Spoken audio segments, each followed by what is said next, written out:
po ang Bagyong Christine.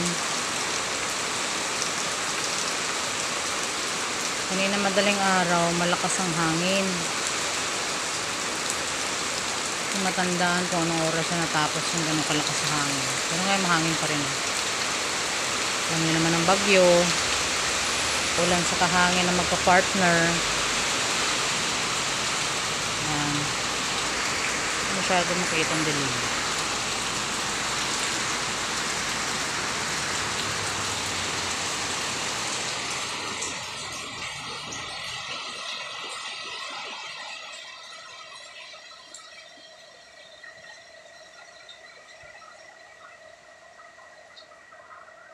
Ito ang update sa Bagyong Christine po. Mga idol, mag-ingat po kayo sa pagbiyahe nyo. Saan man kayo papunta.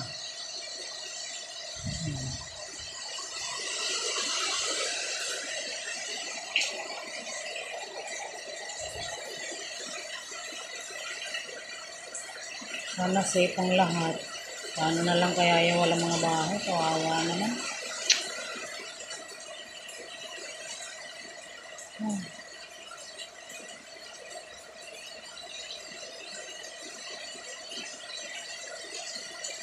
Mga available sana ang bahay dyan. Kung hindi nyo naman na inuuwian, baka pwedeng patuloyan nyo na lang sa mga walang bahay siguro. Napapansin ko kasi ang dami ko naladaan ng mga bahay. Wala naman nakatira.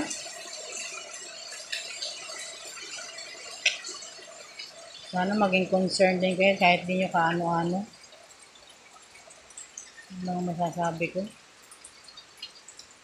Mga mayayaman dyan.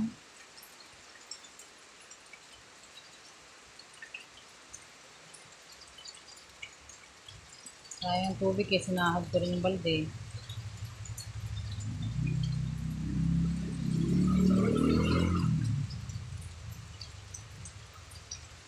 Swerte ang malunggay dito, hindi siya nabali. May mga parte na nabali. Nasaan? Sa nadaanan ko kanina eh, nabali yung mataas yung malunggay nila. Data ng hangin.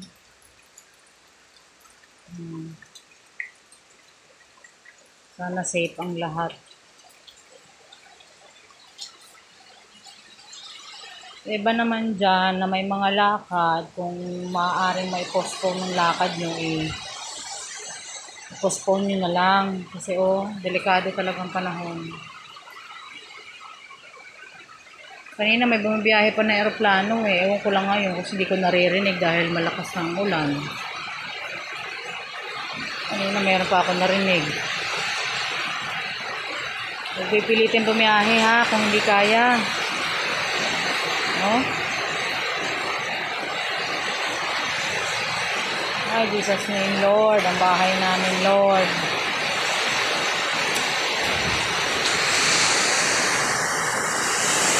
Nandito na lang po muna. Mukhang kailangan ko po silipin ang aming bahay.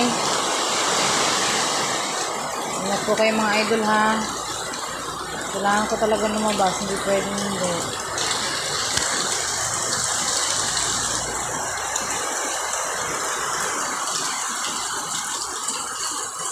Hindi naman na masyadong malakas ang hangin. Ang ulan na lang.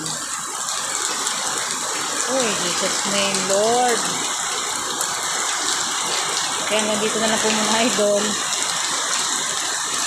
Ingat ang lahat. Bye-bye.